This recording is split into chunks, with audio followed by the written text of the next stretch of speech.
What's up? What's up? What's up, man? How's it going, bro? I'm good. How are you doing? Oh man, I am fucking blessed today. I just came Good. back from Nova Scotia. I went to go see my family. Had a great weekend, man. How was your weekend? I was good. Pretty chill. Yeah? Yeah. Enjoying the weather? It's been really hot here, but it started to rain today. Yeah, But man, we yeah, needed the rain. We needed yeah. the rain big time. We're All here. right, We're here. can we start at the beginning, bro? Sure. Let's start at the beginning, man.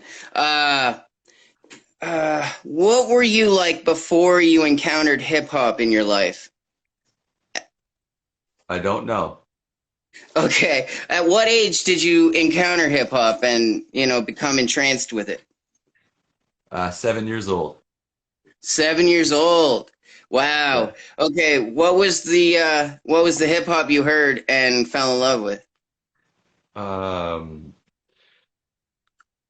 at the time, I wasn't sure what it was, but now it Hmm. was Herbie Hancock, DST, breakdance type music. It didn't have rap in it. It was synthesizers and scratching.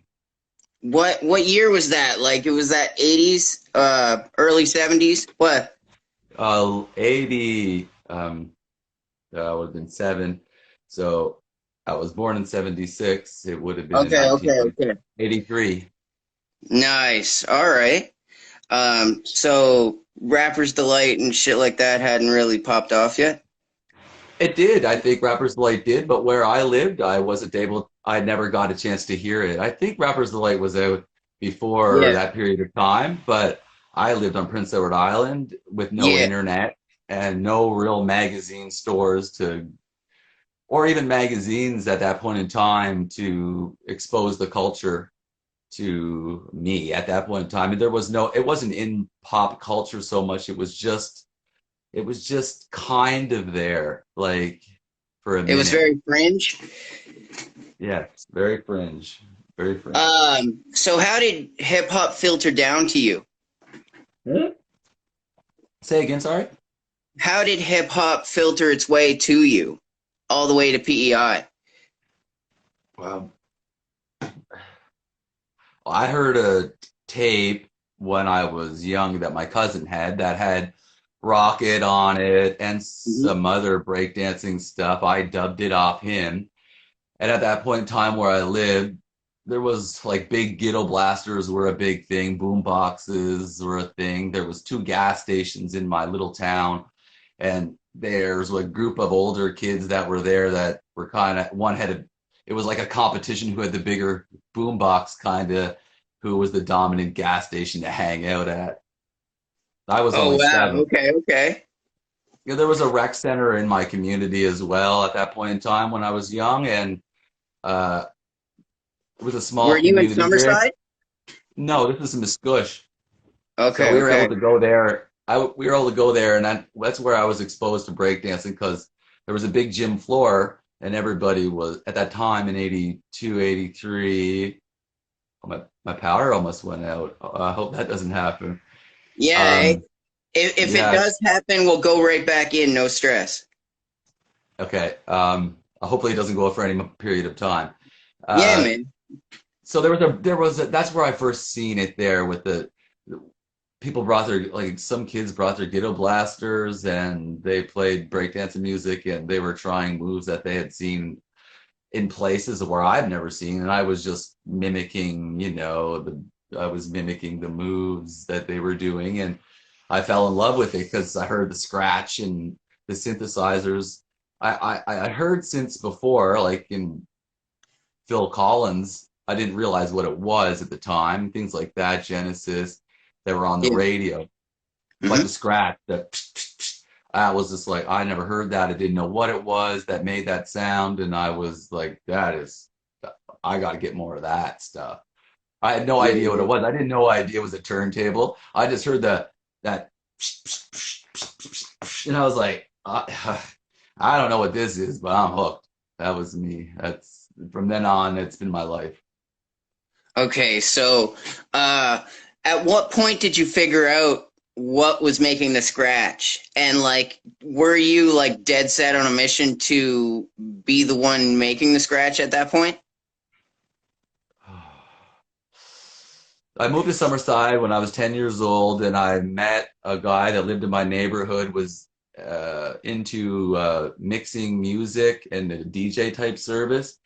His Hmm. name was Daryl. His name was Daryl Richards, and there were some older kids in my neighborhood of Summerside who had a DJ service at the time as well. They were doing dances and stuff. So that's where I found out. They were show what he had turntables and he was mixing songs together. And well, he said, well, you can people scratch the records back and forth. I mean, I don't know if where I knew, but that's when I certainly guaranteed knew. And he was like, oh, we can't do that though. And I was like, well, you can't do that. Well, why can't you? Like, oh, it'll hurt the needle. And it's like, Yeah, I got to get some needles then. Uh, yeah. I, uh, he's, and for the question of was it yeah, like, did I want to make the scratch? Well, yes, of course. Like from the time I heard it, I was making it on my pants, on my zipper, on my desk, on mimicking the sound however I could, like Hmm. even with my mouth, because before I got into rap and between rap and breakdancing for me was beatboxing, and that was a big thing for me at that early on as well. And the scratch was mimicked by my mouth. Hmm. Were you a good b-boy like back in the day? Were you Well, I mean, dancing? I thought I'm in the Scush or in Summerside PEI. I mean, yeah, I'm pretty coordinated, so I had some moves. I had some Right. moves. I had moves for sure. Okay. That's what's up, man. And like back then, you kind of had to know all the elements of hip hop to really participate, or at least you felt like that. You know what I mean? Well, I didn't even know that there was the elements of the hip hop originally.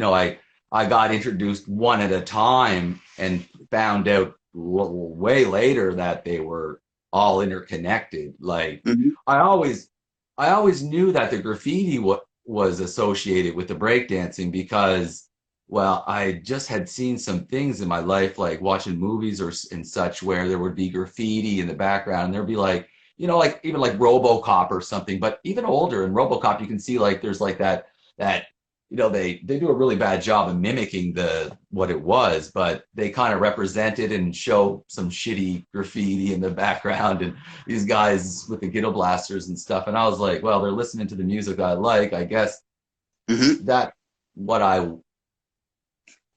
it all appealed to me.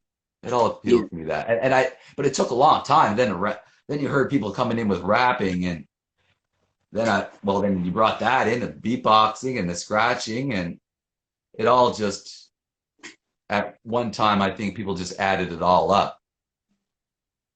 That was in my life. Okay. At what point did you hear rap and hip hop locally? Like, who was the first local rappers that you came across in your journey? I was not. That was me. That you were the very, very first. Well, me and a couple friends. Yeah. Yeah. Oh, like Basement. Yeah. Basement and one other friend because we did our first like live rap in grade 4, and we had another friend, Brian Brown, who never continued to be in the group Basement. Okay. Basement wasn't Basement at that time. It was just me, Ray, and Ryan rapping Hmm. together and beatboxing and breakdancing and doing graffiti. Absolutely. So you were basically embodying the whole culture in this group, like, Yeah, um, but we didn't even know that we were doing it. We didn't know. We just thought that was cool to us. So like we made me and Ryan, and I'm not sure if Ray was there at the time, but this is old school. mhm. We made this big mural to do our rap show, and we like spray painted, made it look like a brick wall first of all, and then we did our graffiti on it. Like what we had to do our graffiti was nothing special for sure, but at least like we we set the environment. So we drug this big giant wall to school in the morning in grade 4 and set it up, and we rehearsed our raps, and we did our raps in front of people. And that was the first time. Did you And it write was, your raps at that time? do I remember it? Yeah. Oh yeah, I remember it as clear as yesterday. It's the first time I ever rapped in front of people, and the first time I ever had to stand up and speak in front of people, which is like a lot of people's biggest fear is to get up and stand out, to say to be an individual. Absolutely. Yeah. Absolutely. So I don't forget that, and I remember making that in like snagging all of Ryan's dad's paint. Like we had some Hmm. crappy green and gold, and all the stuff that we made it out of. And I remember doing it all, and I remember our rap that we did, and Did you yeah, write the raps? Like, not did you then. write your own rhymes at that time? No, what we did then was there was a to get for us to be able to do this, we to rap in front of people, we took some old history type poem about Jacques Cartier and Cook and stuff like that, and there Okay. we broke it into 3 verses and we turned it into a rhyme. Well, we made it work to our beatbox, and then we rapped Mhm. each a part about the history of the discovery of the Atlantic Canada and different parts. So we were like, hey, we'll do this, which was just like a ploy to get us to rap, to do our rap thing Yeah. and do our, so like, it was like a compromise almost in a sense. And it went over well for the grade 4, you know. Yeah. You were probably killing it in grade 4 for sure. Yeah, it was fun. It's good memories. And the people I did it with and the people who are around were awesome people. Absolutely, man. That's the one thing that hip hop has a fair amount of is really good people in the culture itself. Yeah. Um, Majority of um, people in the world are good, I think. So makes sense. Absolutely. Um, the majority of the unreleased, um, unsigned, uh, digital stuff, on, on Eric's sound or, Bandcamp here. When was that made? In the early 90s? Each song has a different date and they're not all made at the same time. There's years apart, and each song has its own time. Okay, okay. What you talking about? Am I right in saying that you have many other albums that were released on maybe like vinyl or tape that aren't digitally reproduced as well? Tape, not vinyl. Tape, Oh, CD, okay. digital, video as well. How many albums would you say you have in total solo wise? Not a lot. Not that many. I have a lot of different songs that are out there under different aliases, Yeah, and I don't usually tell people about them unless it's, specifically at. yeah, depends on the circumstance. Hmm.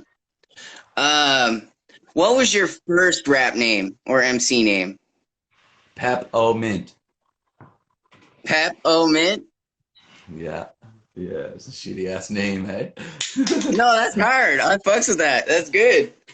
Uh, Um, it's and because we like the name Basement. First we came up with a mhm. group named Basement, and we like BASSMINT,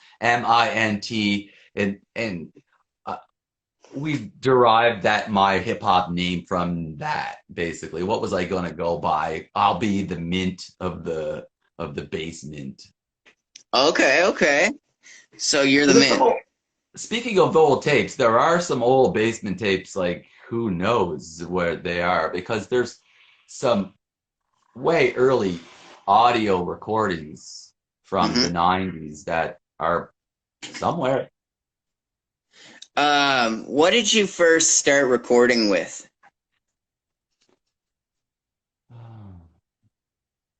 Was it 8-track? Tape deck. No, no, no. Tape decks. Multiple tape decks. My first setup was uh my first like I could say I was making beats Mhm. at the was a couple tape decks, a turntable, but that got upgraded really quickly because another person in the band had got turntables and left them at my house for a long time.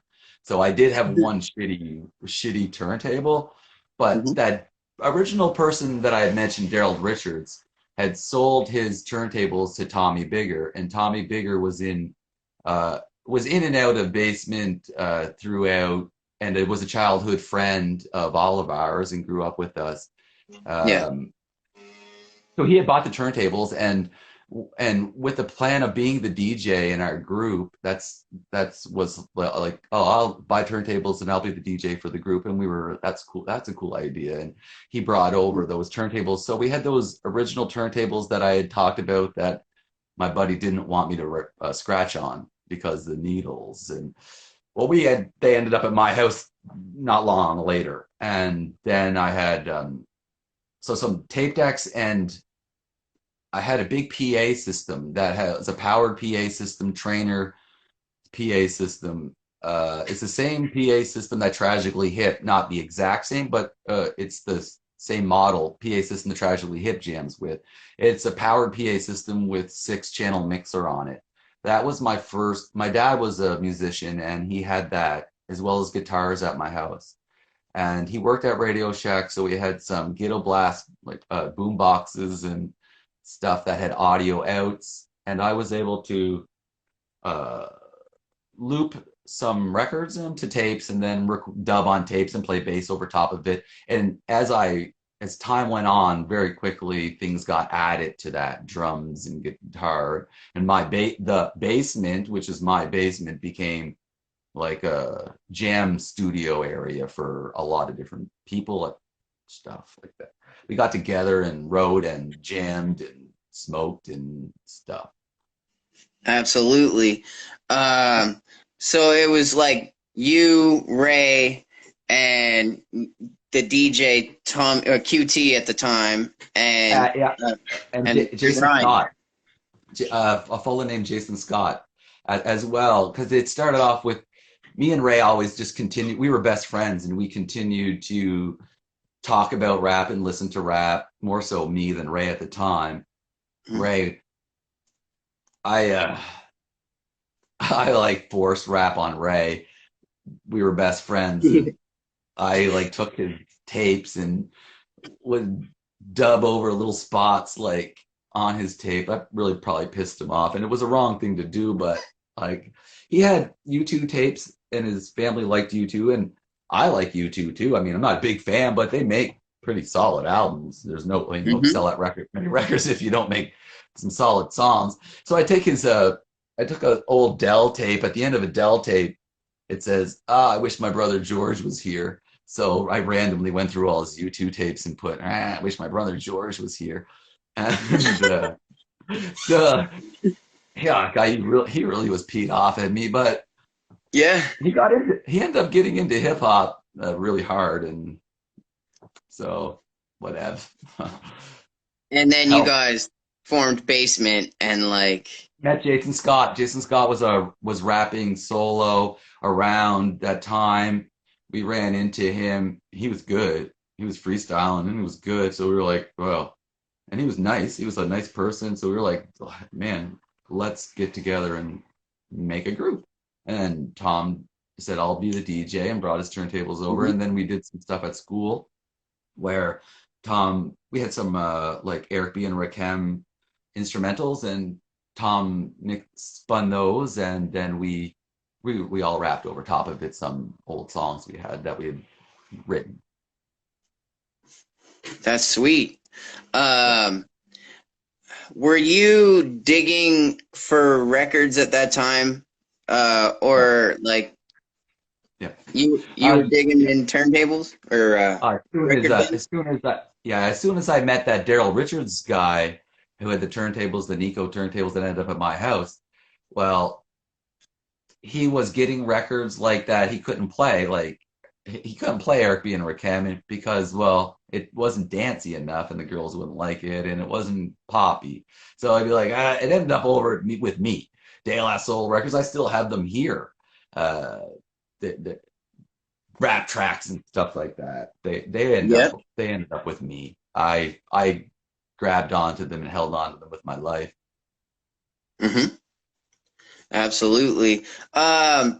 Can you kind of describe like your method of digging? I go by the album cover always.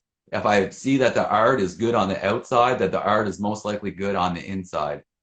You Hmm. can't judge a book by its cover, but most of the time you can judge a record by its cover. Really? Wow. Okay. That's good to know. Um, how many bins do you think you've dug through in your life? Is it in the thousands? Uh, Everywhere I go to record stores. Everywhere since that age, everywhere I go to pawn shops. I look at all the records. So I would, uh, and I make it a point to dig. I make it a point. I have a large list of records that I want. So Hmm. I'm always looking for them, and I'm I want them badly. So I don't know who's to say thousands and thousands and thousands of records and places that you like dirty old places and dirty towns everywhere. Anything, Absolutely. man. Like you just get Um, like I'd be somewhere and someone will say like, yeah, I know a guy has records, and then I'm in a barn somewhere that no one's been in for 10 years, and I'm like, "Oh, I got it's my place to be. It's like I don't find a better place to think or be in solitude or especially if I have a portable turntable with me that I can put on the record and then keep digging. mhm. And now it's became even more exciting with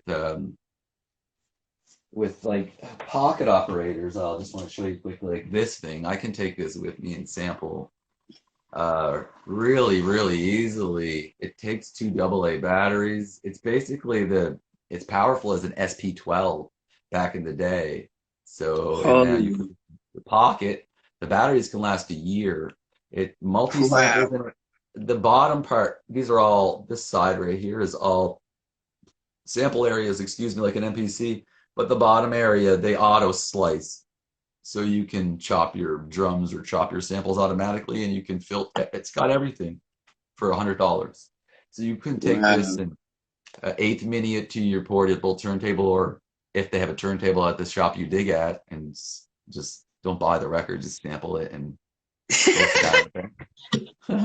I do, but I don't Yo. have to. You know, sometimes like a dollar record or well, see, like sometimes records are too expensive. Like Yeah. I think I'm gonna pay like something for some West Montgomery that's like crazy 70 or $80. I'll take a sample, make the beat, and go and maybe I'll find it later for cheaper. Wow. That's some renegade shit right there. I like that. I'm sure lots of people are doing. I'm not really following the what people are doing on the portable digging type thing anymore. I used to be really into what other people are doing because I grew up on PEI with no internet, no magazine, and I wanted to know more about the culture. But then I got to the point where, well, I don't care what they're doing anymore. I understand the culture and I'll just do my own thing. Exactly. Um, is that at the point where the culture kind of took a left? Like, you know what I mean? Like, Uh, I feel it's that not what it was. I feel the culture's always had that left.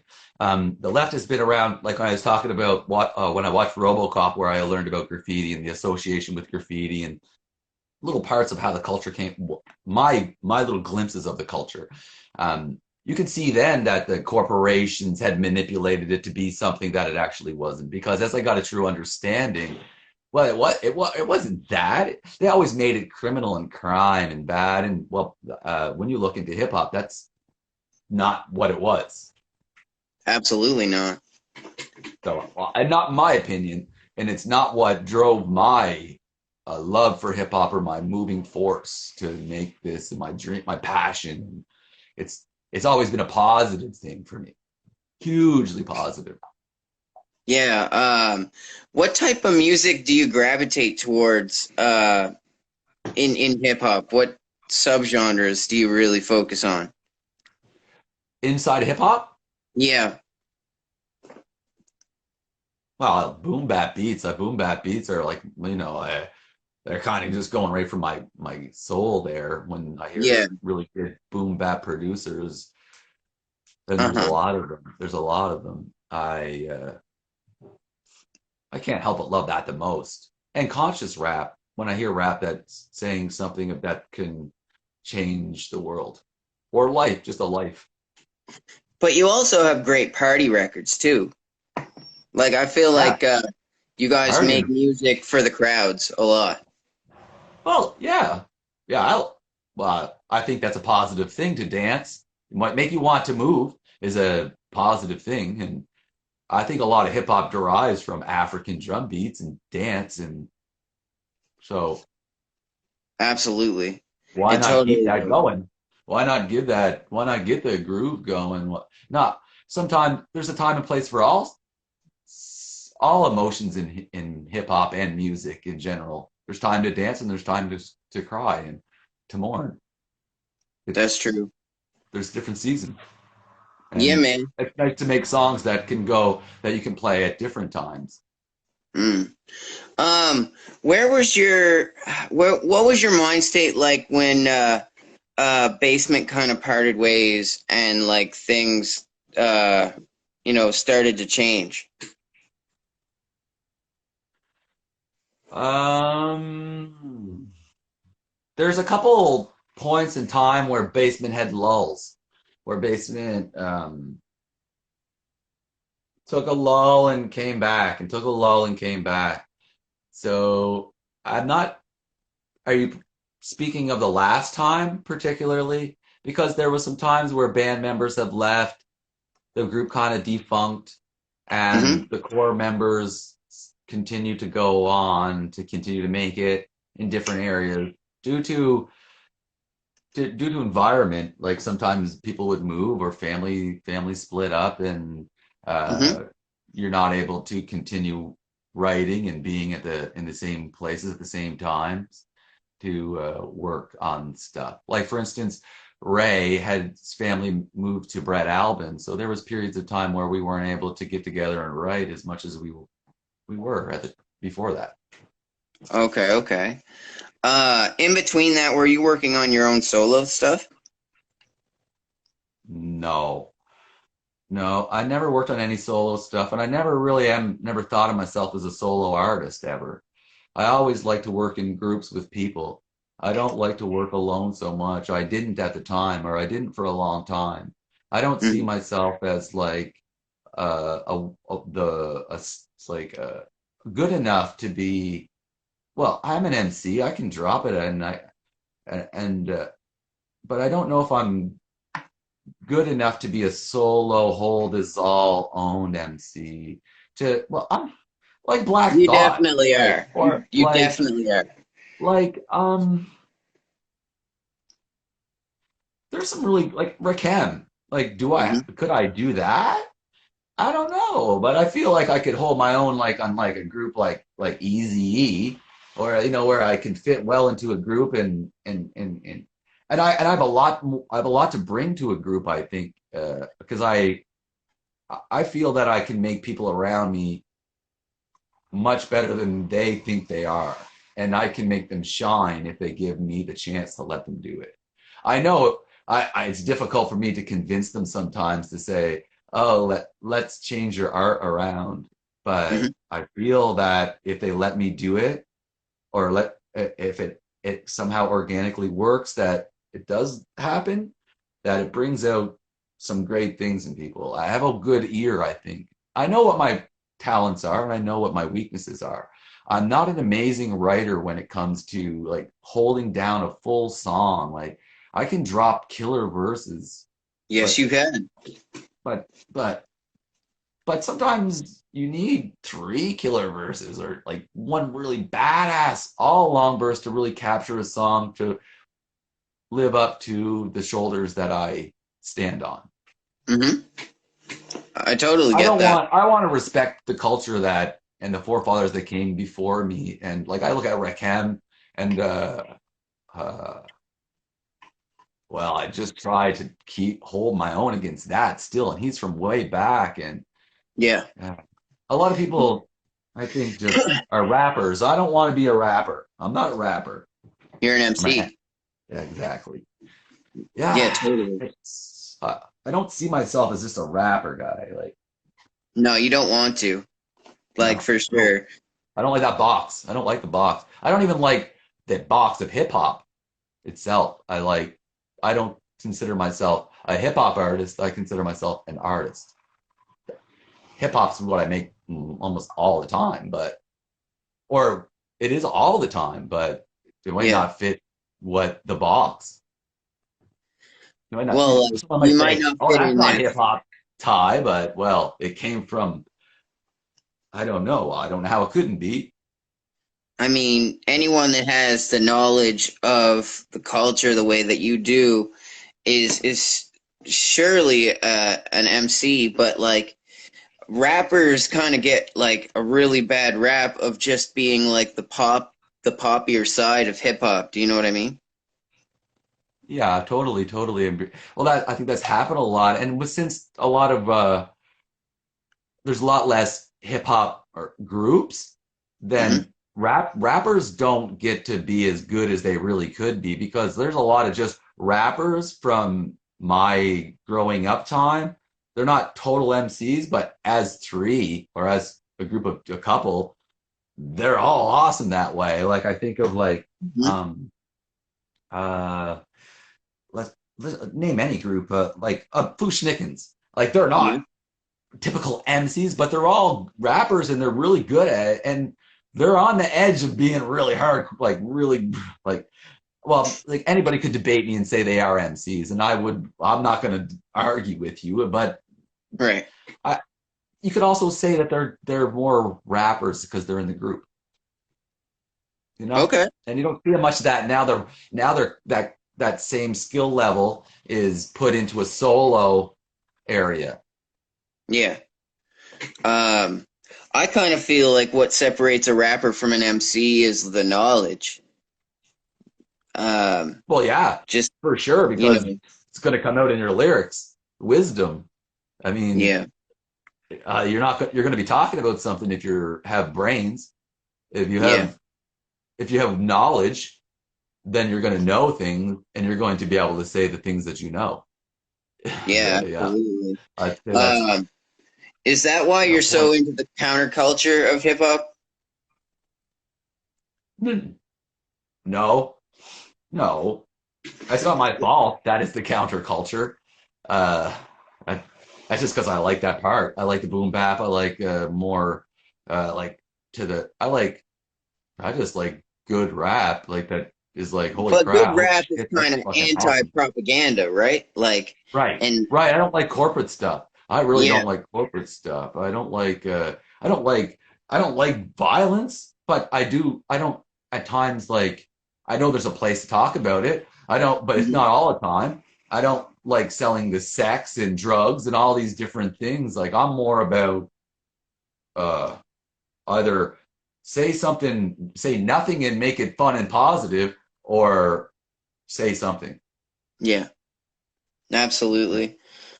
Um, around what time did you meet Eric Robin? I think around 1997 or 8, between that area. The summer of one of those summers in between 97, 98, right before the Y2K. Did you guys click right away as a group? I think so. I thought Eric was a individual. Like he was a him. There was only one Eric. There's like he was Hmm. he, yeah. I thought he was awesome right from day one. Especially when I heard him rap, then I was like, wow, this is the best rapper I've heard. Well, one of the best rappers I've heard. There was another guy that was in the group of Basement a long time ago that really was the start of Basement. His name was Hmm. Lowell.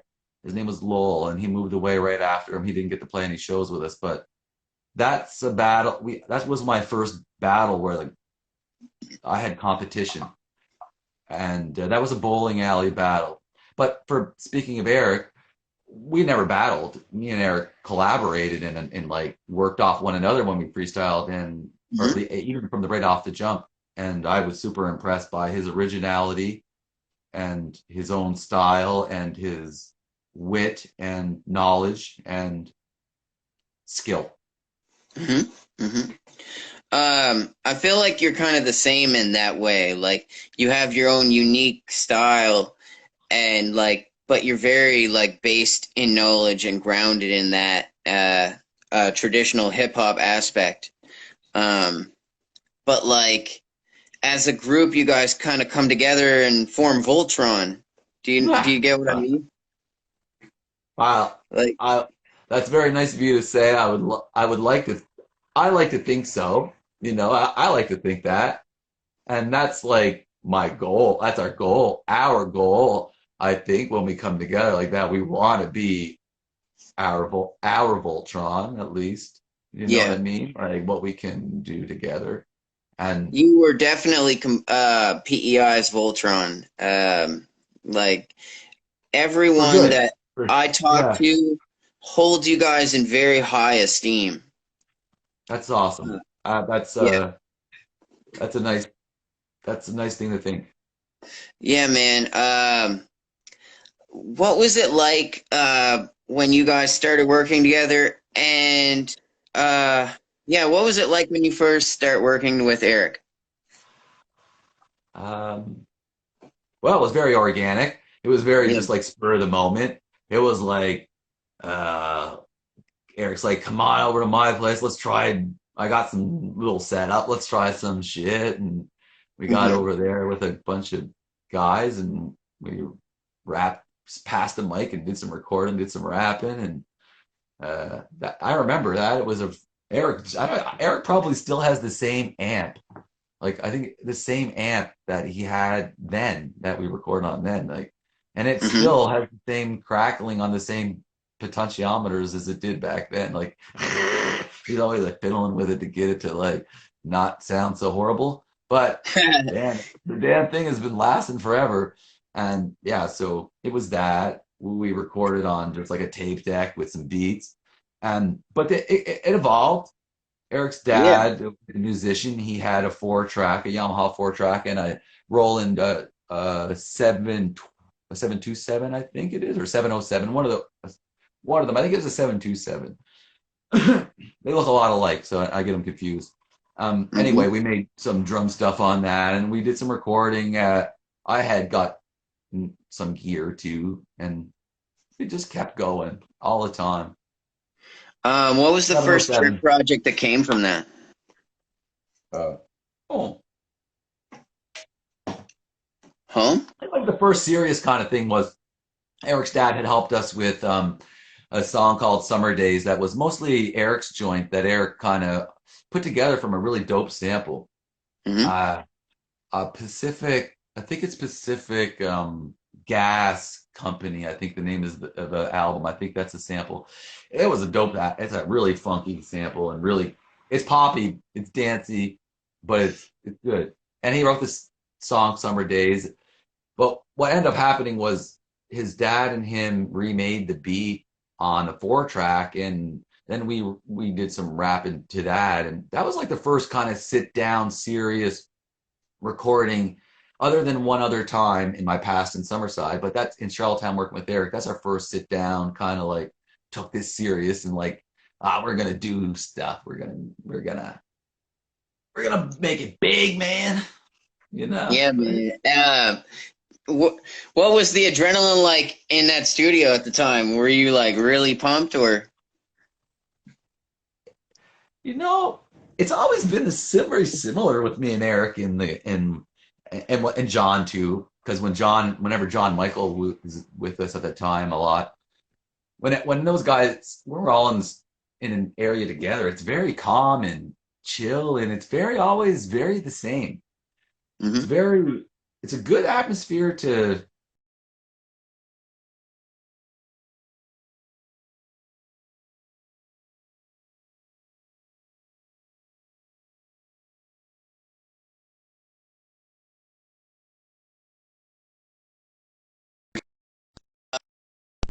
Yeah, man.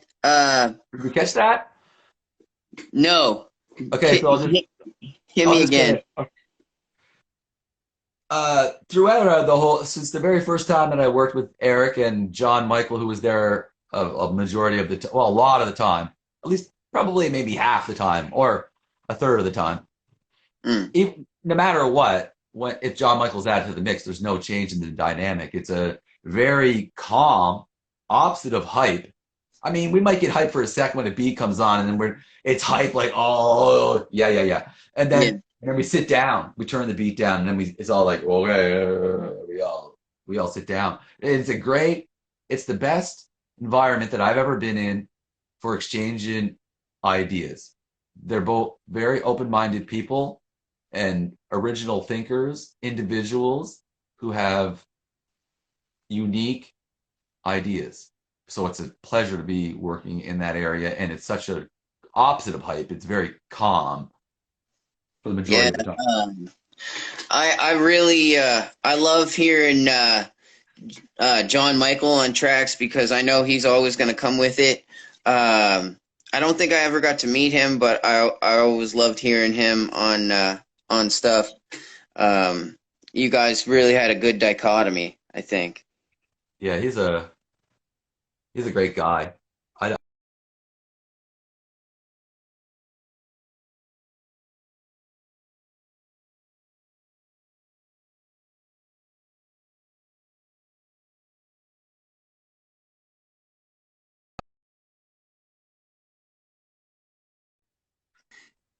okay, Yo, we're back. I'll re- I'll repeat that. Yeah, my bad. No, it's not, no problem. John, I just want this. John Michael is a great guy and um, He's the a good man. rap, a great rap, like a really like stable rapper. Like Hmm. at our shows when we played back then, he's very like he was like kind of like the glue because me and Eric we can fly off the hinge and start freestyling. But Yeah. John knows his lyrics and he just keeps that stability to at least then very a lot I found. Okay. Um, Okay. he, he Uh, he's great to work with. Yeah, I really like John and respect him as a person, and so working with him in music is was a pleasure. We did a secret song on the Trip's first album, and that was a really great experience working with him on that song. And that's one of my favorite songs I think I ever recorded with just me and him. Man, I love the secret song game. It's so cool. Like, you guys were probably the first ones to do it in PEI, but after that, my guy Rob Banks was like, "Yo, we gotta put secret song on every album." So that was like the Well, vibe. I'm pretty sure he was like he could have been the originator of that idea. I can't remember if I came up with the idea or Eric came up with that idea. It could have been Dan because Dan at that time was around us all the time. He's part of the No. crew. Uh, Dan was just like around all the time, so he's like part of the crew. That's like what can I say?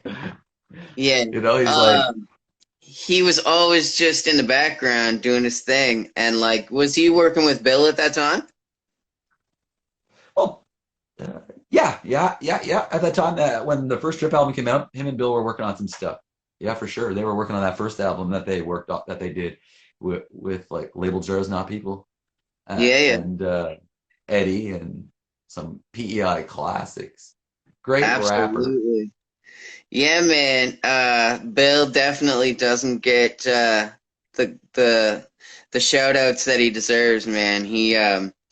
He's such a distinct PEI rapper, man, and most of his songs are like stories or just things that go on in his life, man. He's just a really cool cat. Yeah, he has a way he has a way of looking at the world that I think is different to other people, and that way he says things that other people haven't. Absolutely. I know you're in a group with Bill also called Figure of Speech or Figures of Speech. That's like a that's we did like one song and we did a couple songs. We did a couple songs, but Hmm. Uh, it never ever really came to fruition, and it's like just it's a group, but It maybe when we hasn't get into happened the yet. senior home, we'll finish the album. Absolutely, man. I'm looking forward to that. I'm really, really pushing for Bill to do another project, to be fair, because like he's still got so much left. Well, yeah, I think so as well. I mean, Bill, Bill. It's not so much about his skill physically and manipulating words. Mm, Bill is a philosophy type rap where he can say things that will make you question the world, like label jars, not yeah, people. I mean, that's freaking smart. It's, yeah, so, and when you have that type of skill and you have that type of way of saying things, you don't need to be like Chip Fu, or you don't need to be ASAP Rock or hmm, MF Doom. You could just say words very simply that everybody can hear that are good. yeah. Absolutely, plain as day, like straight to the point. Mhm. And Yeah, Dad made great beats. he makes a lot happen in the background for a lot of people. He's so underrated as a beat maker. If you listen to those albums that he made, they're boom bap on point. Samples are great. Funk is crazy, What can like you just say? You listen to it, another then level. find out where the samples come from, and then you'll know that that's proper beat making. In my opinion, Yeah. what does that mean? But Well, I feel like it means a lot because the people we're talking about, I feel like they wouldn't be the same if you hadn't come in the picture and paved the way for them. I well, feel like they saying, got a lot from you. but you can say exactly the same thing in the other hand that I wouldn't have done this the vice versa. Who would I be without them? It's Why? true. Why is it on me? Why is it? It's It, not it me. totally is on you because I No. see so Look at much of you in everyone who is currently doing things in PEI. Well, that's a nice thing to say, and I feel that I've gained things from all of those people that have only improved my life. I've seen their qualities, their great skills, and tried to mimic them. What I see, Eric has a great organizational skills, and Hmm. that's something I don't have as a rapper or as a person. So that's something I admire that he has, and I try to my best to live up to what he has there because he is super organized. He has a He he, definitely is, man.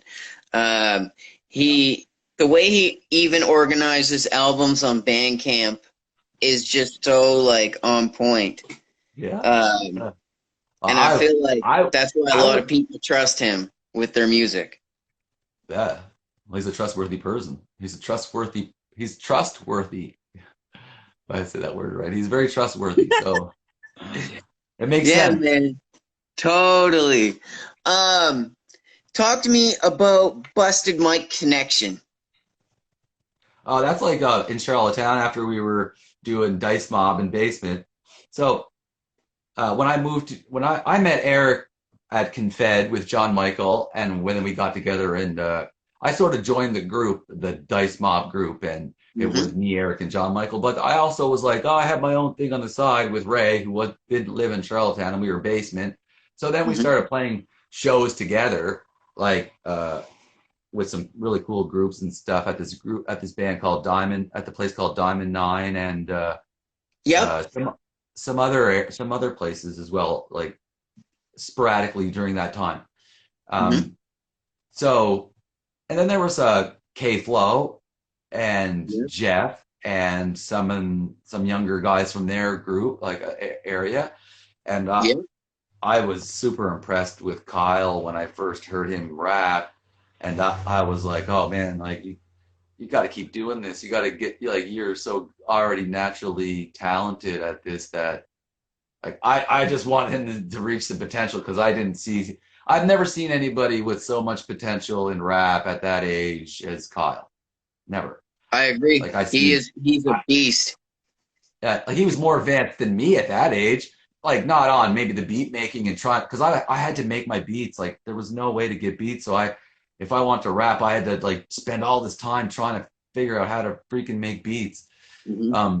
But he didn't really have to worry about that so much at that time, and he focused more on the rap, Yeah. and he was more advanced at like at his age at 14 or whatever age he was at that time, way more advanced than anybody me, you know. And rap was advancing, allowed him to advance too even more. So just hearing it advance. So they all like we all just kind of made a song together called BN Busted Mic Connection. And Yeah. we're always together and we were like a crew. So I You just you told me once that they were like your master plan.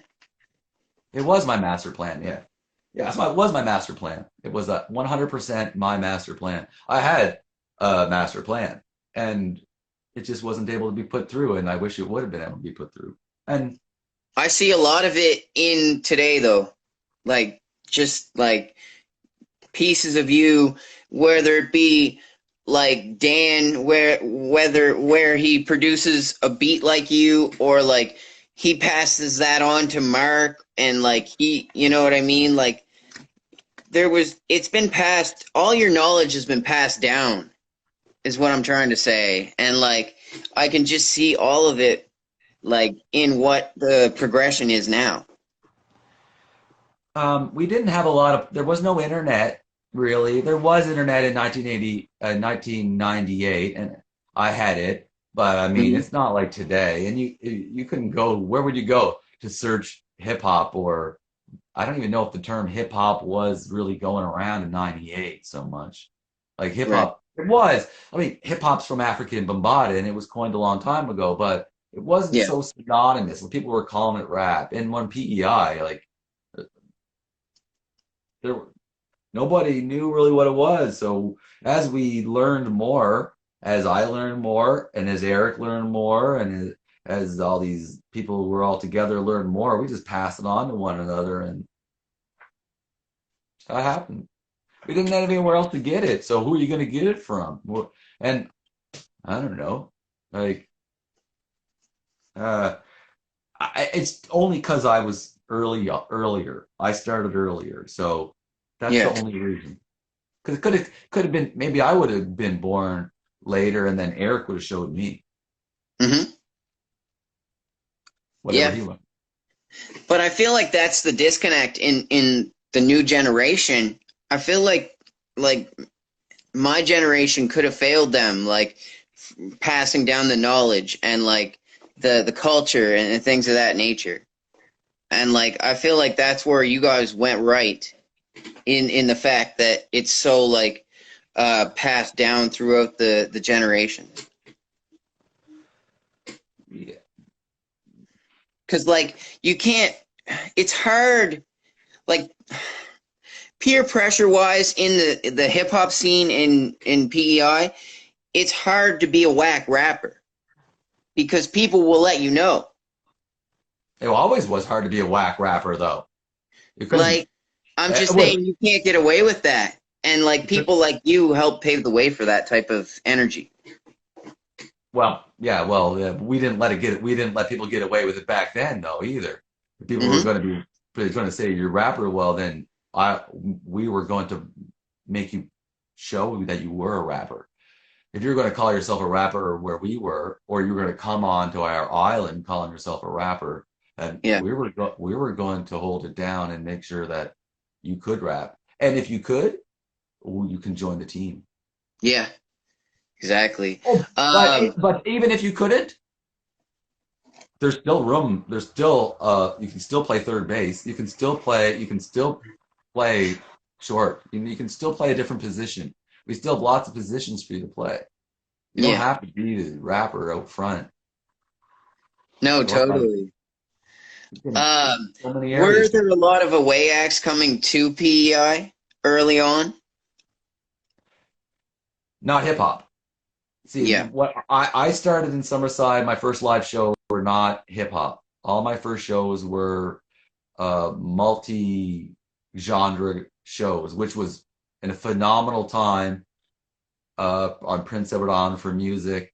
Some amazing bands like Strawberry, which recently was in magazines said to be the one of the best bands that Canadians don't know about. Deirdre Smith from Victoria. I mean, I was so lucky to grow up with this group of people. I want to name some people because like there's so much talent that I learned from, like Hmm.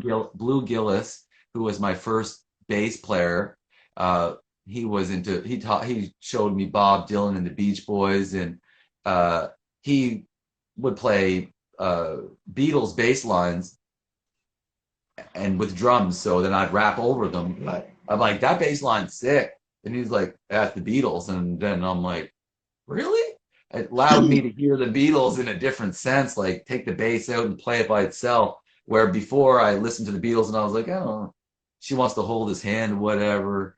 Yeah. Um, but that bass line was sick. And well, he taught me about early structure, the fundamental parts of music, like chords and keys and scales um, uh, and then I then as that then there's that scene I talked about. All these shows started with Strawberry and Tolerance and Noise, which was like there was punk, there was grungy, there was soft type rock, and there was groups coming from away. Then there was punk groups coming from away. There was alternative groups coming from away. This is where I played my first show. At that Hmm. time, we were considered more of a hip hop punk band, and I've always considered myself just as much punk as hip hop.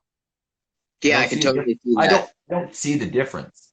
I just the genre and the music sounds different, but where it comes from, the core values, they're all the same to me.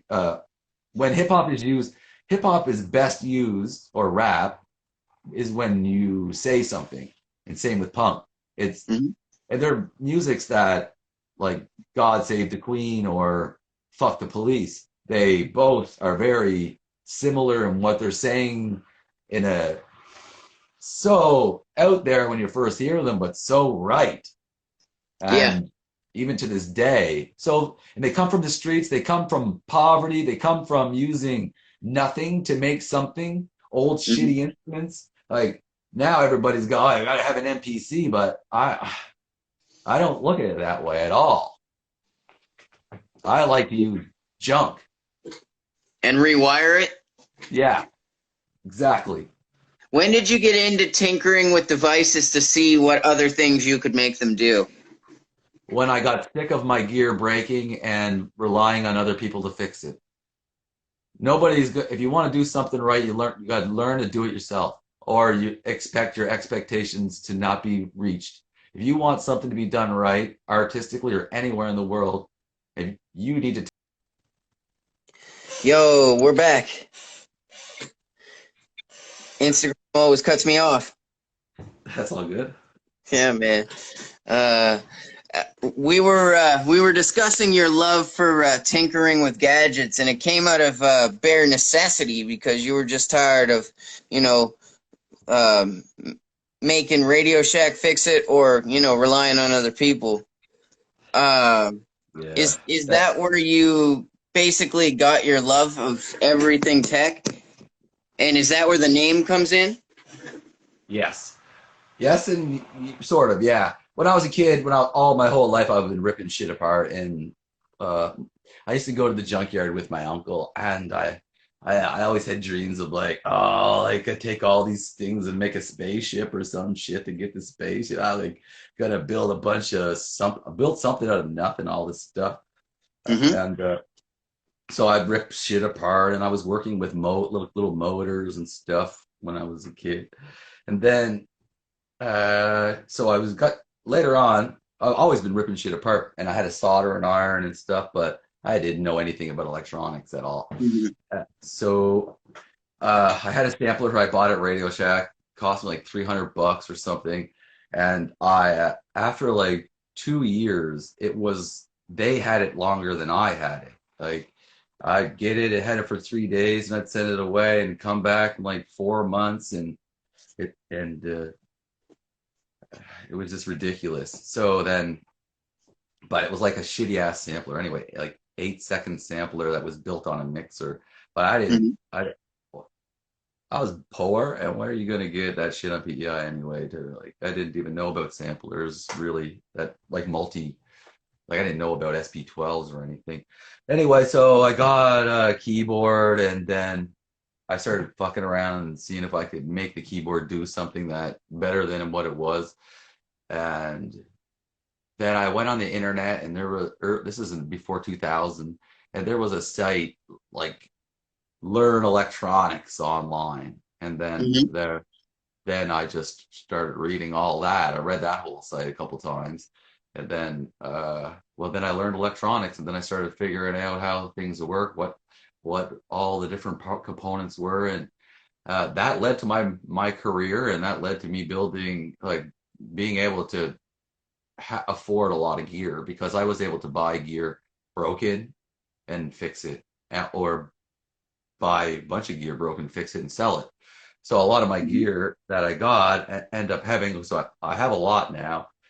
Um, it's from that, from like buying something that's broken, repairing it, knowing I can repair it, selling it for more money, and then putting that money towards like a piece of gear that I really want. And then often I buy it broken too to save money and then fix it. So I'm sitting around like, oh, I got a Triton, but It's busted. it's getting there. It'll be working in a bit. And then I'm Hmm. always messing with stuff now too. So they're like every piece of my gear is in a stage of of something. Like my gear, almost all components of my studio are not original. They all have stuff inside of them, and they all been modified, and they're all in a process of being modified more. Hmm. Yeah, man. Mark was telling me that you built him a keyboard, and like Dan would always tell me like how you were rewiring stuff and shit like that, and it always amazed me because like like how do you get started in that pursuit and like what was your first Well, eureka moment with that?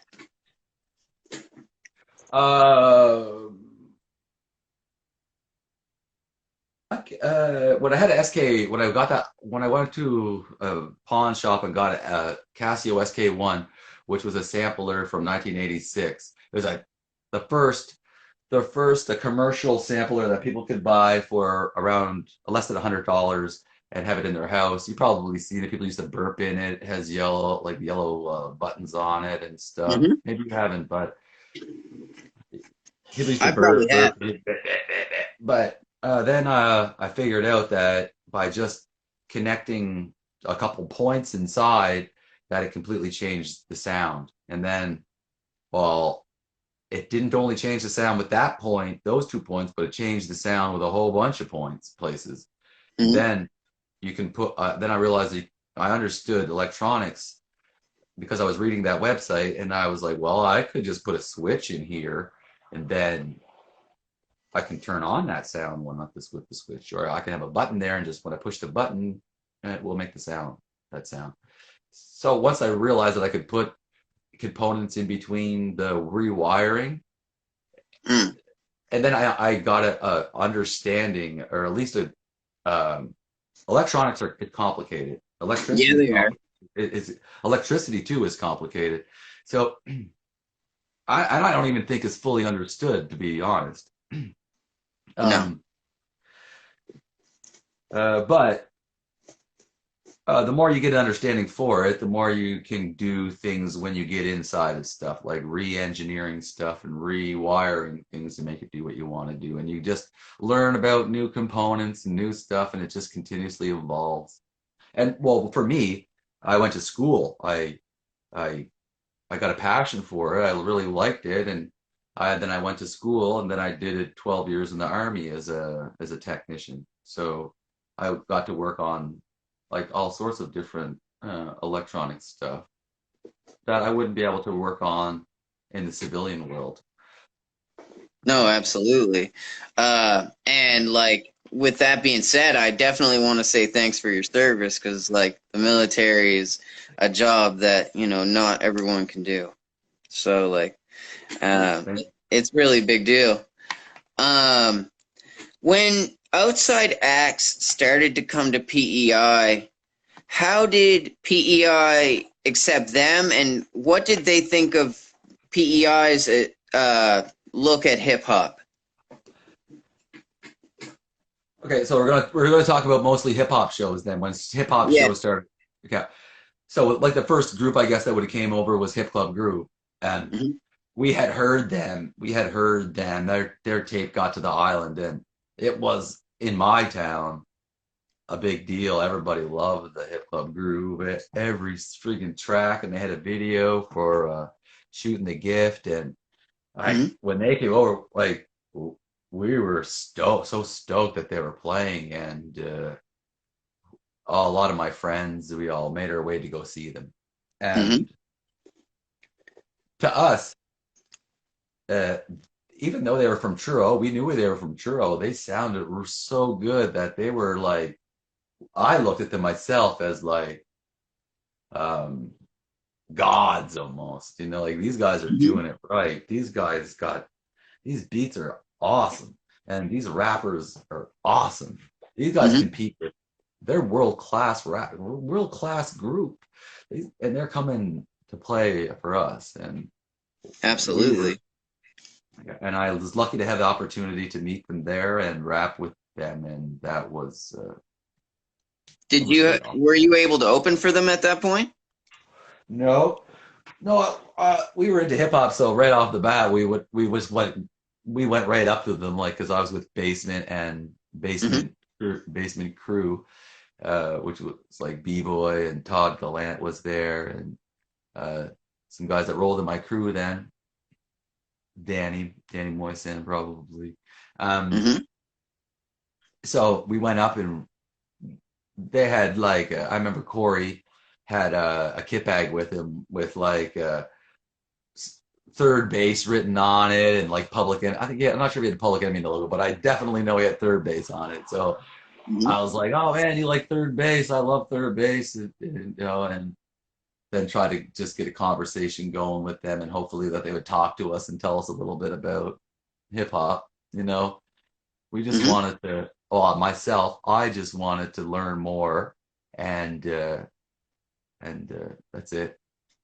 Yeah, Hopefully, man. just be in Moves' presence for a minute because I looked at those beats as I, he samples some awesome stuff. He samples like punk and like great. It's great. It's great. It's still today. It's awesome. I don't think anybody is even making beats like he made then. Like even compare like who's done better. I don't think anybody. I don't think I have. I don't think anybody else has, not the Maritimes. Well, okay. Oh no, no. Well, Gordsky, Buck 65. Joe Run. Yeah, yeah. Okay, that's it.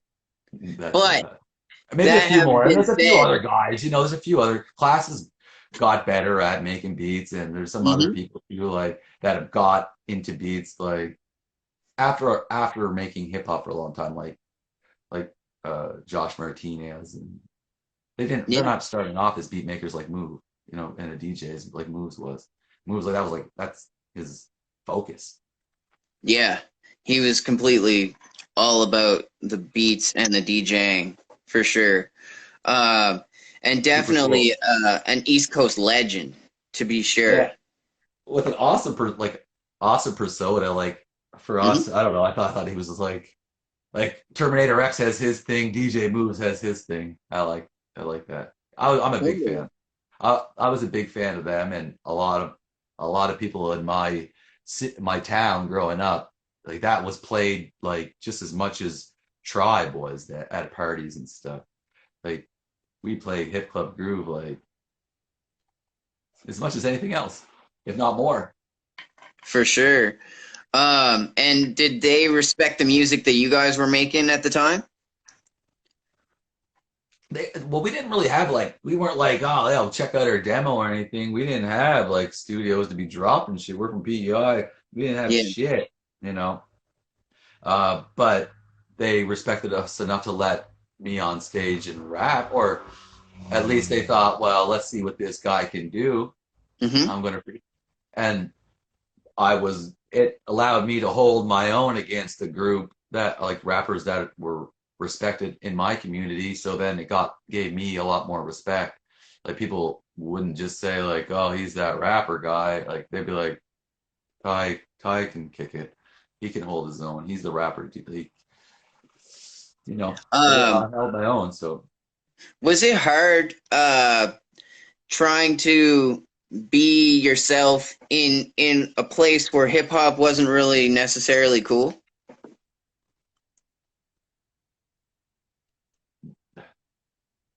nope, no. Might have been easier, I think, maybe. Might have been easier because there was no real widespread stereotypes at that time of what hip hop was. There was Hmm. no like, oh, you're hip hop, so you like guns, drugs, and sex. But Right. there was not that. There was nothing. It was blank page. So like it was just like, okay, Ty just doing his thing, and I always was just doing my thing. I Hmm. mean, I took a lot of criticism for being myself at times, but I don't give a fuck. Like, whatever. What do I care? Like, who are No, they? totally. Who's qualified to say? Like, oh, okay, show me your credentials. I don't give a sweet fuck. I mean, big Yeah, deal. exactly. I'll do Show my me thing. why I'm I gonna enjoy care. my life. I'm gonna do what I like. I'm not Yeah. hurting anybody. Take a flying fuck. That's it. That's how I roll. No, I dealt with totally. it. I was also a skateboarder, Hmm. so I dealt with that. I grew up in a skateboarding crew when skateboarding was not cool. So we had like it was new. It was banned from school. We weren't allowed to take our skateboards to school. Cops, well, like wanted to take our boards, and Were you looked rednecks at as come like into hoodlums at town. that time? What? Were you looked at as like hoodlums? Oh yeah, the worst of the worst. Okay. Yeah, my friends got their boards taken and boards broken, and cops were dicks to us, and so I got used to like. But I had a like-minded group that also all the time. I had a like-minded group that was I wasn't standing so much alone. I had like I had Ray with me, and I had Eric with me, and I had like John Michael, and when I was Hmm. skating, I had my skateboarding friends who also were in my hip hop group, like uh, Jeremy Heisler played bass for Basement, and Joe Myers, my skateboarding buddy, played drums with Basement, and they also were in the group Noise, the punk group, and they're super talented individuals. They're incredibly musical people. There's so many people I grew up with, like Mike Dixon and Trent McKinnon and Dale Goody, and I would forget so many names, but Deirdre Smith, and just I know I'm forgetting people who are just super talented. What I grew up with, and That's the I worst when you start shouting people out. You're like, oh yeah, shit, I forgot this guy. You know what I mean? But yeah, yeah, but man, a these people lot are of huge talent in influence. PEI. They're huge influences on me, and they're all like doing their own thing. I was doing hip hop, but like they were doing their own thing. Each one of them was doing their own thing. Everybody was doing their own, being their self, and then we all came together in unity and put on these shows, and that's what allowed hip hop originally to make its own shows and to even thrive by itself in PEI. We started, and then like punk did its own thing too. Like it started off by putting on live shows all together, and then we Yeah, built enough we built enough for live music in local bands that punk was able to put on its own shows, and hip hop was too, and such. hell yeah, man. They both have really, really vibrant scenes, especially in Charlottetown.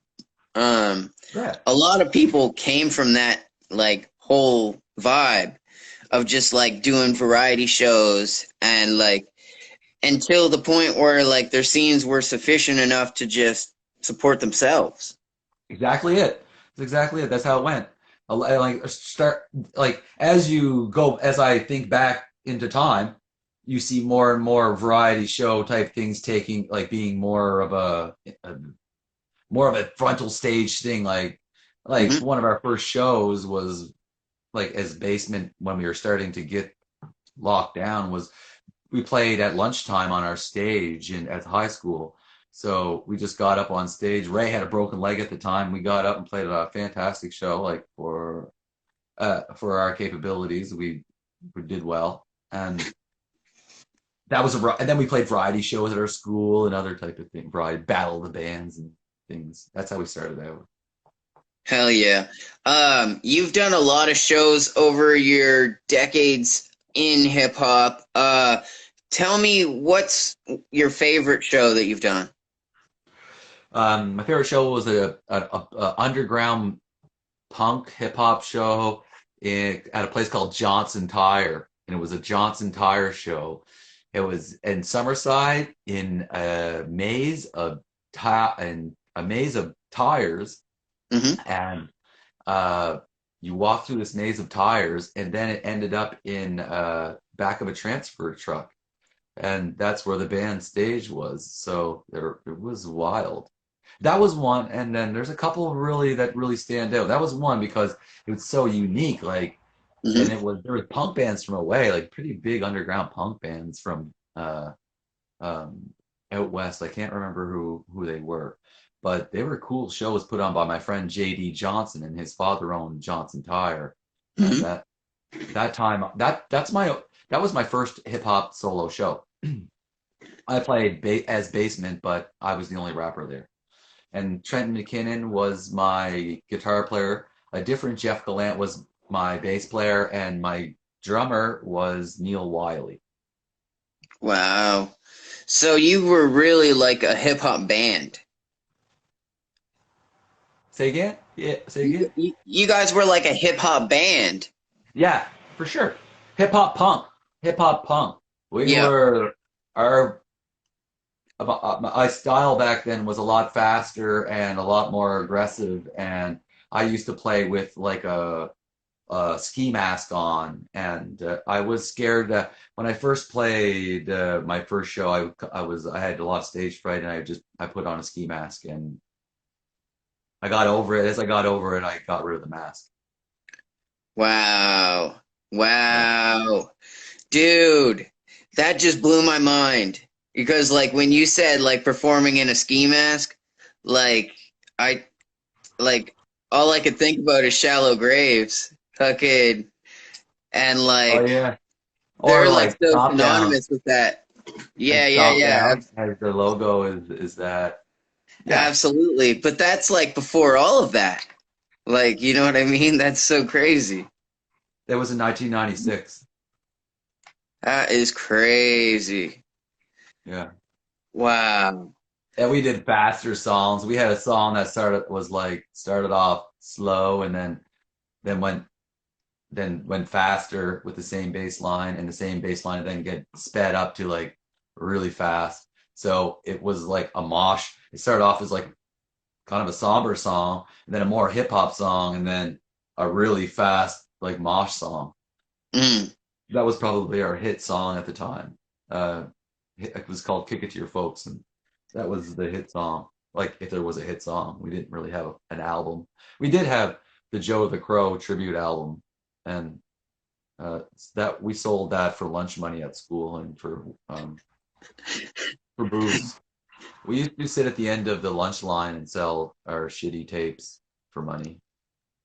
And then, Man, that seems like the ultimate hustle for like a hip hop kid in those times. Like that yeah. seems so lit. So there's probably some like maybe some nerdy people. Not, I shouldn't say that. There's some people who are not like didn't Some party as much on amazing the people. weekends and stuff that we maybe convinced to buy our tape, and they might have it somewhere. I'm hoping Yeah, maybe man. the day comes out. Have you ever come across any of your older projects in like a Value Village cassette bin or anything like that? No, I No? don't think so. No, people have brought some to my attention, and I found some like recently, like maybe a year ago. A friend in high school sent me a recorded video that I made in high school. It was the day I got Midnight Marauders tape too. So on this old video, I'm like, I got Marauders, and Oh shit. yeah, so that was pretty neat. And I think I'm rapping on that too. Sweet. What was it like playing the ECMAs? Say again, The ECMAs. oh, that was pretty awesome. Uh, we did extraordinarily well. We played this live show at Myron's as a showcase, Hmm. and me and Eric, and it was a really nice venue. They had it set up really nice, and they had CBC was there, maybe some other media was there. It was a more of a showcase events for some of the bigger acts on a prime time night, and uh, we played a phenomenal show, one of our best shows together. We were just in sync that night. We were both sober, and we were both on point and well rehearsed, and it went very well, and we stole the show, and would have been difficult for people to play after us. Sweet. Yeah, man. The people I respect highly say that was quite an event. No, it was fun. It was cool. Uh, they used us for a lot of the ECMA like the for the uh, for the preview of the ECMAs on CBC, as well as some of the transitions from commercials and back into the event while it was on live. I'm Hmm. sure we were probably on the most, because I think they really did a good job of capturing with film what was going on at the time, and it was very hype. That is so sweet. Um, yeah, man. Like, I feel like we've just like we're like an hour and a half in, and I barely scratched the surface of your history, dude. Like, you, it's so immense. Um, Talk about producing for other people and like what the difference is for you, and like which do you like more? Oh, if I have the opportunity, I would much rather produce for other people than myself. I like that the best. I like to work, and if which I've never really got enough opportunities to do, but when I have gotten those opportunities, they're the most enjoyable for me, is when I get to work with somebody where I'm just behind the scenes and maybe giving some advice and working the dials and making the beats, but I like to work with one-on-one live in person. And Yeah, then me too. I have a dream of having I would love to find somebody and have the ability to work with them and make them as best as they could be. Hell yeah. You produced a whole album for Eric. That was dope. Thank you. Um, Oh, what I was didn't produce the the whole thing. Bob made a beat, Bob Bell made a beat, and Dan made a beat, I think. shout out to Bob Bell? Yeah. Definitely a cat that hasn't been talked about enough, I think. Because I don't know the history behind him enough as but Yeah. I just know that he's a figure that is like very historic. He is like he just loves hip hop, and he's never really been put himself out as a hip hop artist, but he's been a hip hop artist and making hip hop beats since and for a long time, and he's always just loved hip hop. So Yeah. What was it like doing music with Nokes? well, I don't know if I've really done any music with Nokes, but You I hung out definitely with. have a trip song, I think. Yeah, but I just took a sample from Nokes because he gave me some stuff to remix. I did some remixes for them for his group Oh, for the Sick Cookies. yeah. I made some like rock remixes and some remixes for them back in the day, and then I took some of his stuff. I was like, "Hey, can I steal this? We're here, like it or not" line, and he Hmm. says, "Yeah." So we based the whole chorus on around that. We just yelled over top of him, and he's in the background basically. So it's a sample I None. filled in, and we just elaborated on it. But I did play shows with Nokes, and I Hmm. stayed at Nokes' house. Like I slept at his house, and he is like a super nice person, and Yes, he uh, is. he is very hospitable, he treated me like family when I was there. He was like, you could have this, and he was like, whatever you need while you're here, and he treated me like family, and like I was part of the crew. Like I've been on play. I've had to go. I played on shows and hung out with crews that just out of random who I don't really know so well, and not always do we click like that, but. Uh, Cape Breton feels like Summerside. Cape Breton and Summerside is like they're like made of this. The people are made of the same stuff. It's like an industrial town. It's hard, Hmm. more labor, and it's more rough. And it's got some rough neighborhoods. And or That's a even when I fact. grew up, when I grew up, Summerside was rough. It's Was not it? now. Fuck yeah, it was crazy rough. The West End, man. It was the West End. Like you didn't want to even go down there.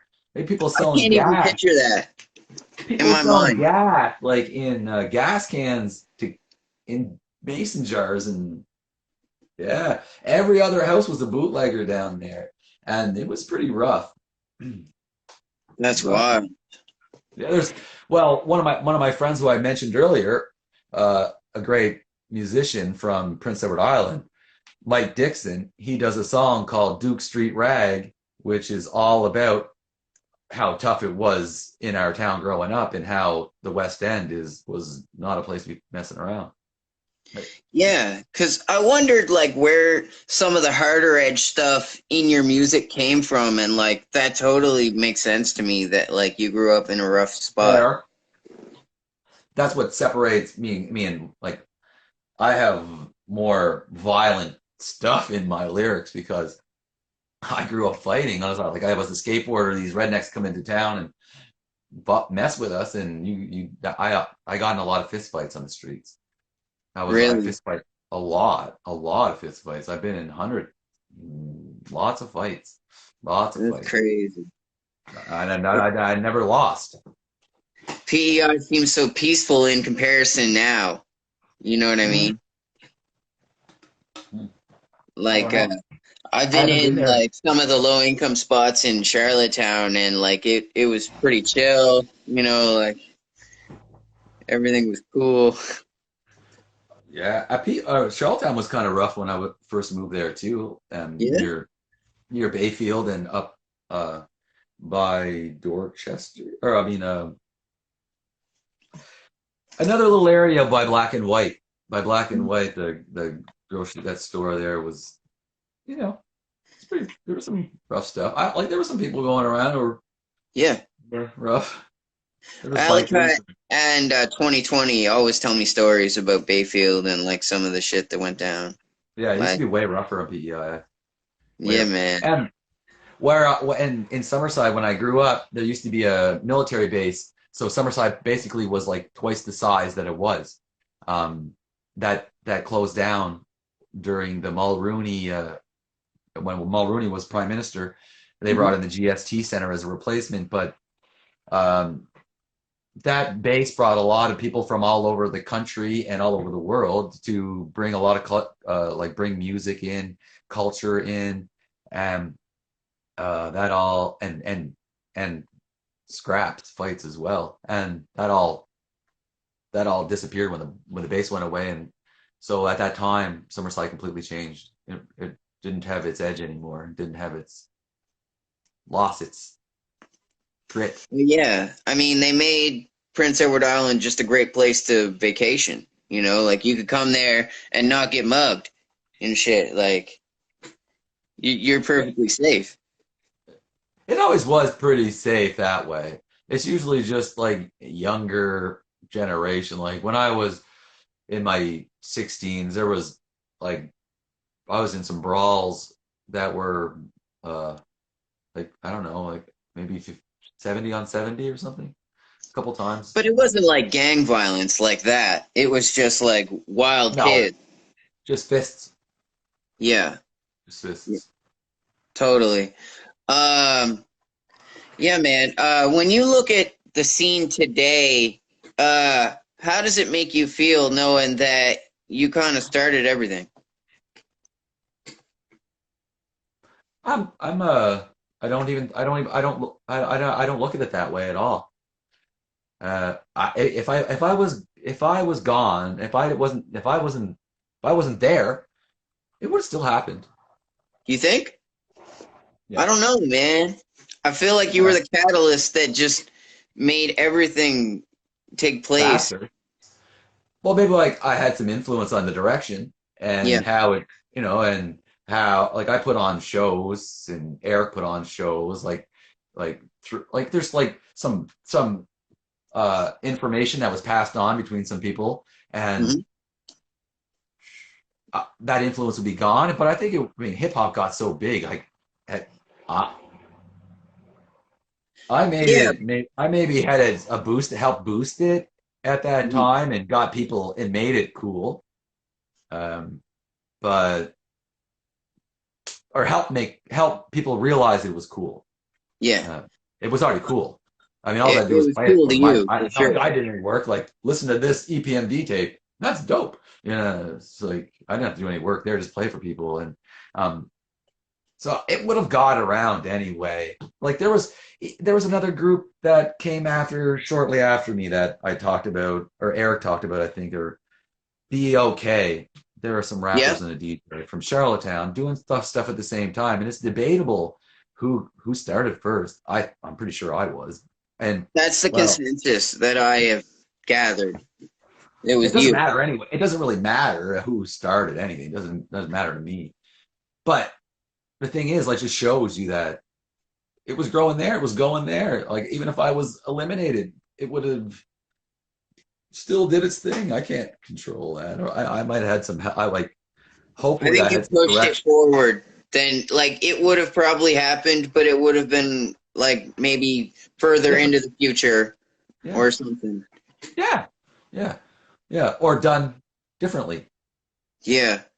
Um, Tell me about Adjust the Facts from your view. I don't know a lot about them. Really, I don't. I know, other than I know it's a project that Eric was originally involved with, Hmm. and then Mark was involved with. I don't really know exactly where it stands, who's all in the group and what's going on with it. It's It's changed a like Wu lot. Tang. Yeah, It's it's like Wu changed. Tang. Yeah, but not really because Wu Tang still has, except for the old dirty bastard who died, it still has the Yeah, resident and the Jezza there. Well, that's the resident and the Jezza are they even in Adjust the Facts? So well. I would say the Jizza is for sure. okay, the Reza is, but the Jezza isn't. Right. Yeah. Yeah. Okay. But you So it's did right. Cooking in the Kitchen, which was a big song, for PEI and stuff. Like that was like the kitchen party song at that time. Yeah, I guess that was fun. Hell That was yeah, dude. that was yeah. The live video at Baba's, man, when you guys performed that for the first time, it looked insane. That was fun. That was also fun. That was last time I got to play with Eric, I think, was that time. Man, that's Yeah, that was cool. crazy. So that would be, I guess, so really from then, I don't know a whole lot. I seen a video from Adjust the Facts. I think it's from Adjust the Facts about climate change and Yep. that about the environment, which Yeah, is man. admirable because I'm all about the environment. I love I consider myself an environmentalist, but I don't see the take on the environment the same as them. But that's okay. Okay, But okay. but they that's all I really know about or what the rappers some rappers say in that song. Yeah. Um, that's okay. Um, Shout That's out what to the world's about. Atomic and Modern Day Poet. Huh? Come on. Shout out to Atomic and Modern Day Poet for Yeah, sure. shout out to them for sure. I've never met Atomic in person. Oh, I've never word? met.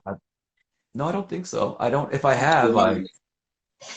I don't. If I have, I please forgive me, Atomic, because No, no, I no, but like he came in later on. Like I do yeah. remember the first show he played. I think it was one of the Halloween shows that we did. Yeah. Yeah, man. He came a long way for sure. Um, I'd like to hear more of him. yeah, Does he rap in that their song? album is dope. Their album's Oh, out right now. and it's Oh, I dope. didn't know that. I'll have to check it Yeah, out. man. Shout out And to Mark Alley does the Cat. beat? Mark Yes, does the beat? That should be all of awesome then. them. Yep. Well, Um, where did you get your love for food? oh. My my aunt Joan, for sure. Because like you have a lot of food references and like your Instagram is full of dope food you make and stuff. Like, Yeah, I love cooking and collecting yeah, spices, finding spices, and trying different cultural recipes and trying different foods and different places that I go. Yeah, I love food. I love cooking. It's like digging records when I find a good spot, you know.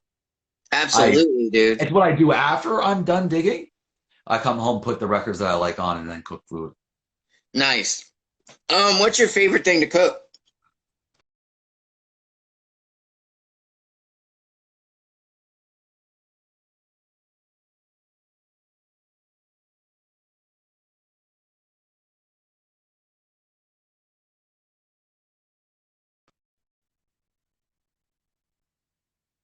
It's a dish I make. It's deep fried fish with like an Indian sauce with peppers and onions over top of rice.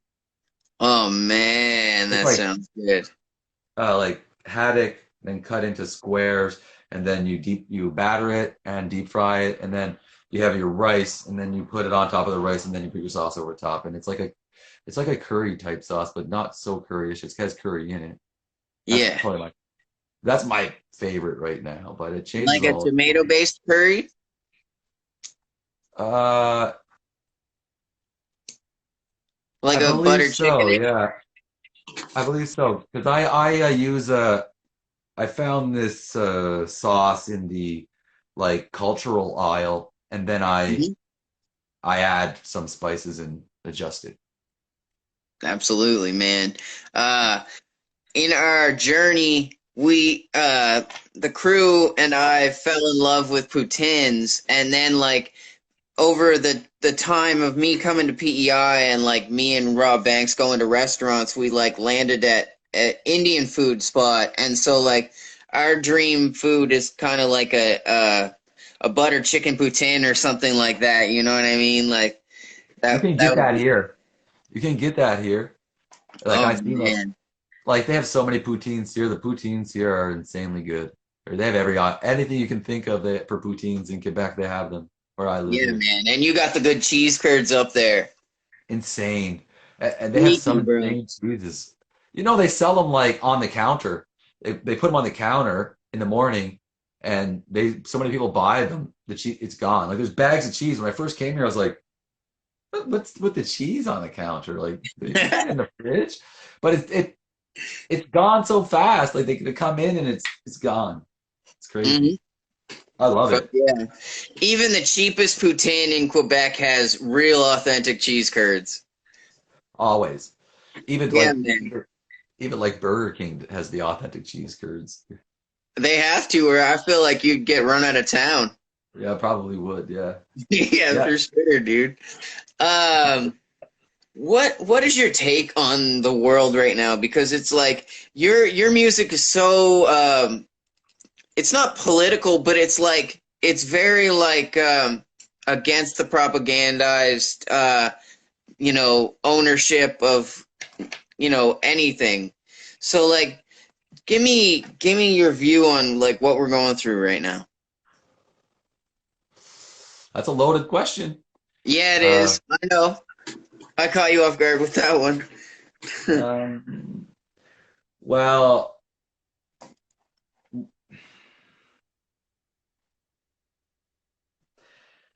oh man, that's a really hard question for me to answer at this Yeah. period of time, and it puts me in a little bit of a spot because which I don't mind being because I'm going to have to stand out and be not Be part of the you. crowd.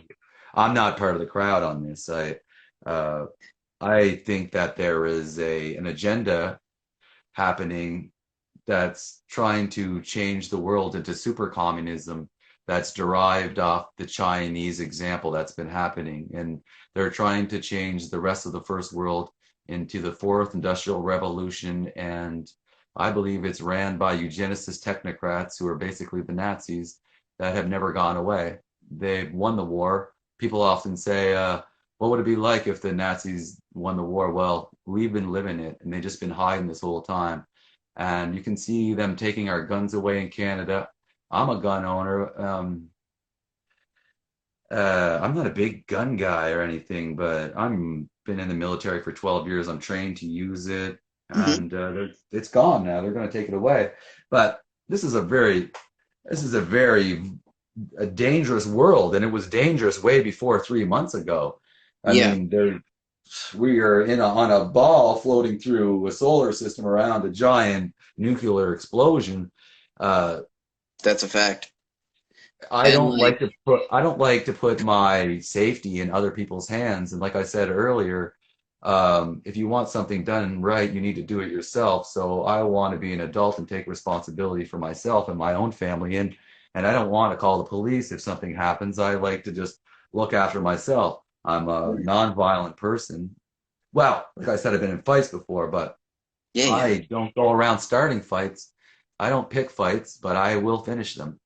And I don't like uh, people say like people have been lying to me my whole life saying, "Oh, violence doesn't solve anything," but that's bullshit because I see violence solve things real fast. It's not the best way or best solution, but It's well, it does solve things fast. It does solve things. Not yeah, always the right way. But so that's what I think. I think the media right now is just the controlled propaganda, no different than what happened in Nazi Germany. They slowly take a little bit away at a time, and hmm everybody's like, oh, we're waiting for this big thing to stand up, but they're just going to take little tiny bits, and they have an agenda, they have a plan. I'm well read on this stuff. yeah. No, I know your education is really deep with that stuff. Um, But that's what I do you think. I talk mean, to 20 a lot about politics? do I talk to 2020 about politics? Yeah, No, but I think it's pretty interesting that his rap name is 2020 Vision, yeah. and it's the year 2020, and it's like a year probably the craziest year of Jeff's life. I It's like agree. prophetic. It's like prophetic, 2020 Vision. You Yeah, know, man. you I see the told him he future. should put out a mixtape or at least, a project in Uh, the, 2020 just because it's his year. I haven't talked to Jeff too much about politics, but I've seen where his stand is on politics, and Yeah. uh, he's I think standing up for what's right in the world, but that's only my opinion, and maybe I'm wrong. But No, man, like I'm everyone, open to be proven wrong. I'd like to, like, if you want to try to prove me wrong, then I'm I'm not open. going to be the one Uh, ever. Or I anybody. I Like, respect you too much, man. I'm Uh, I'm not so stuck in my beliefs that I'm like, oh, this is the way things are. Like yeah. my beliefs have constantly changed with what information I was given. And Hmm. as time goes on, the more information that I acquire, my beliefs are going to change accordingly. And if somebody has information that can change my beliefs, I'm more than open to it. Yeah, absolutely. Um, s- are you trying to put out a project this year? Because I feel like this is a great year for you because there's a lot to talk about and a lot to be said. I have a lot to say.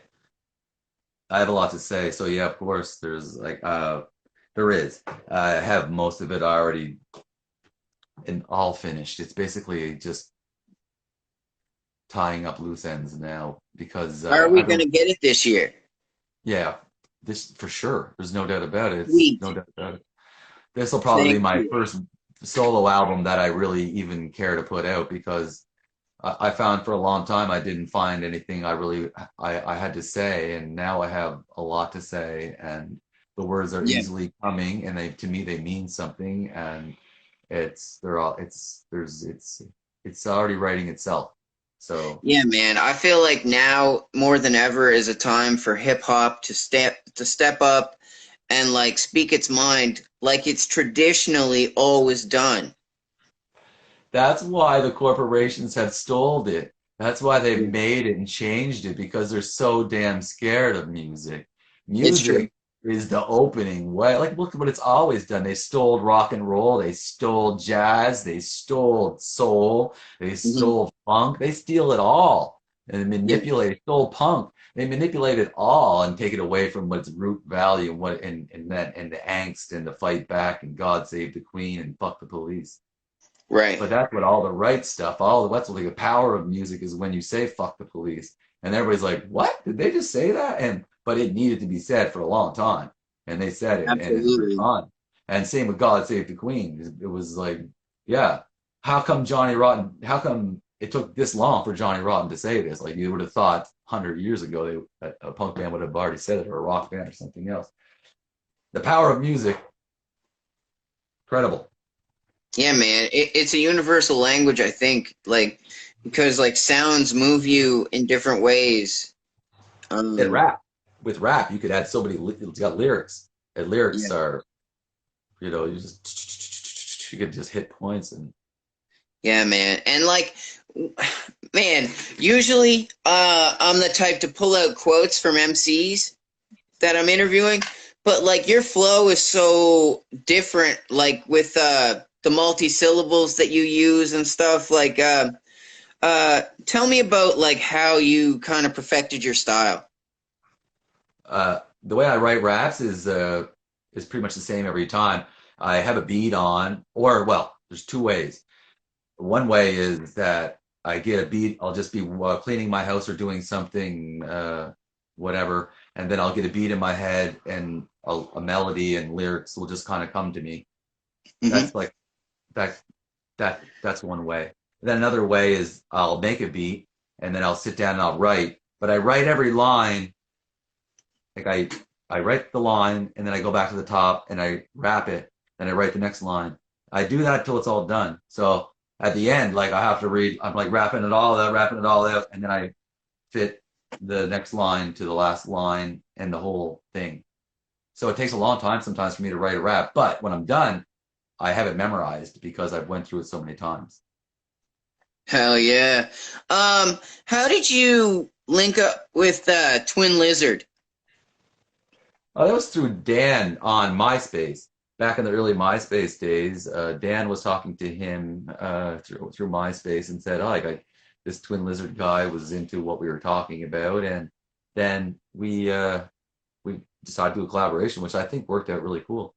It was the his accent is a really neat contrast to me and Eric's, and I love that song. It totally is, man. And I think there's a really dope tradition of PEI artists working with UK acts.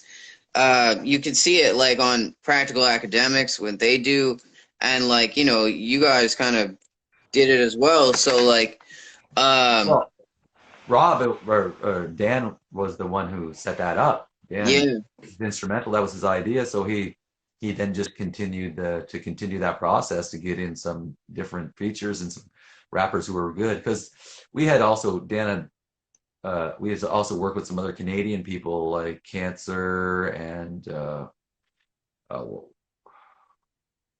this other guy was really good. I don't know, some other people. And yeah, was doing a lot of connecting, looking for some internet talent back in the early days of the internet. yeah. Bill does that a lot too. Yeah, yeah, They're they're super like into talent searching. it's good. It's good. You're looking for to spice up. If you want to feature, a good way to get them to give them some spotlight and as well you and do Yeah, something different. absolutely. Talk to me about Criminal Records. So that's an idea started with me and Dan. We did this show that we put on a show. It was the old Hell's Angels spot. It ended up becoming, I think, the Hell's Angels. It's like that biker club, but in the Hmm.